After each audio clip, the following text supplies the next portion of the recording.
اللہ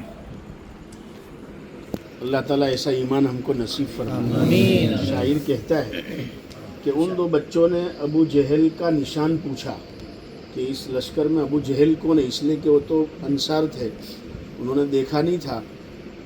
تو وہ پوچھتے ہیں کہ ہم نے سنا ہے اس نے حضور پاک صلی اللہ علیہ وسلم کو بہت ستایا ہے مکہ میں، تو کون ہے ابو جہل؟ تو شاعر کہتا ہے نہایت رازداری، نہایت رازداری سے نشاں ابو جہل کا پوچھا، نہایت رازداری سے نشاں ابو جہل کا پوچھا، شباہت اور حلیہ اور موجودہ پتہ پوچھا۔ ابو جہل کون ہے اس میں سے؟ تو حضرت عبدالرحمن بن عوف نے سمجھایا کہ بیٹا تمہیں اس سے کیا کام ہے، وہ تو مکہ کا سردار ہے، تم کیا کرو گے ابو جہل کا پتہ معلوم کر کے؟ تو کہنے لگے قسم کھائی ہے، قسم کھائی ہے، مر جائیں گے یا ماریں گے ناری کو، قسم کھائی ہے مر جائیں گے یا ماریں گے ناری کو،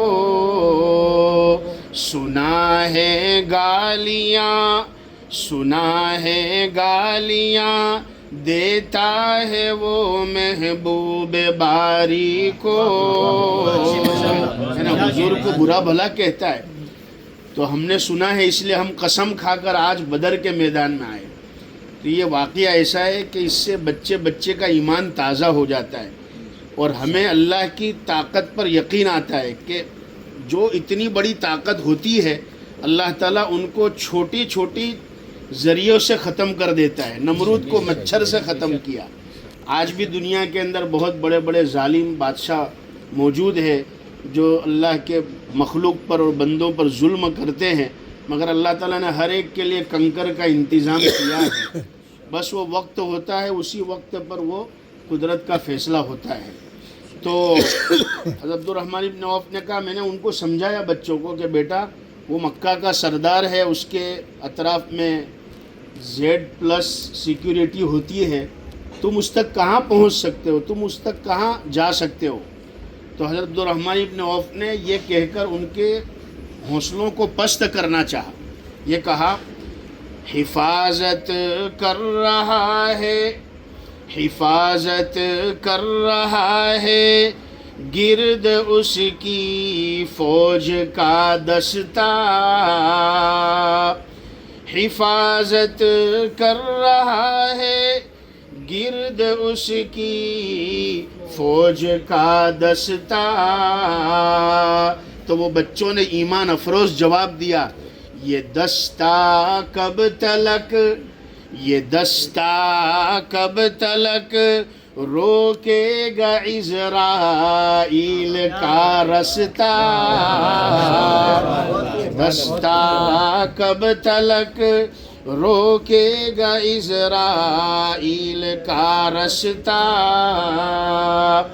اس کو جب وقت آئے گا تو پھر کوئی بھی بچا نہیں پائے گا، اور آخر میں ایسا ہی ہوا کہ جیسے انہوں نے ابو جہل کو دیکھا تو دونوں باز کی طرح اس پر ٹوٹے، اور ایک نے گھوڑے پر وار کیا اور دوسرے نے ابو جہل کے سینے پر وار کیا۔ اللہ تعالیٰ دنیا میں ایسے ابو جہل اور نمرود اور قارون اور فرعون آج بھی موجود ہے، اللہ تعالیٰ ان کے لیے بھی ایسی فوج کا انتظام فرمائے۔ ظالم کھڑا تھا تیرے گھر کو ڈھانے میں، ظالم کھڑا تھا تیرے گھر کو ڈھانے میں، تو نے کیوں دیر کر دی ابابیل کو پہنچانے میں، اب میں سمجھا کہ کیوں دیر ہوئی ابابیل کے آنے میں، کہ مسجد خالی ہے اور مسلمان پڑا ہے میخانے میں۔ آج بھی اللہ کو پکارا جائے، مدد مانگی جائے، مگر شرط یہ ہے کہ پکار اس انداز سے ہو۔ دو طرح کی پکار ہوتی ہے، ایک پانی میں ڈوبنے والا پکارتا ہے کہ مجھے بچاؤ، ہیلپ می، مجھے بچاؤ، اور ایک ڈوبنے والے کو جو دیکھتا ہے وہ پکارتا ہے کہ اسے بچاؤ. دونوں کے پکار میں زمین اور آسمان کا فرق ہے. ہم مانگتے ہیں دیکھنے والے کی طرح کیفیت سے، مگر ہمیں مانگنا چاہیے ڈوبنے والی کیفیت سے کہ اللہ ہم ڈوب رہے ہیں، مر رہے ہیں، اے اللہ تو ہماری مدد فرما دے. اور رات کا وقت ہے، ابھی دعا ہوگی ماشاءاللہ. اللہ تعالیٰ نے اس مجلس کو دینی مجلس کر دیا ہے علماء اور مفتیان کرام کی برکت سے. اللہ تعالیٰ ہمارے آنے کو قبول فرما لے.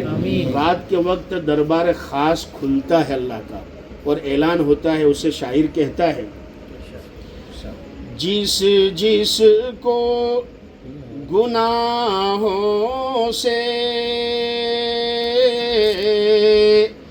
بخشش کی تمنا ہو،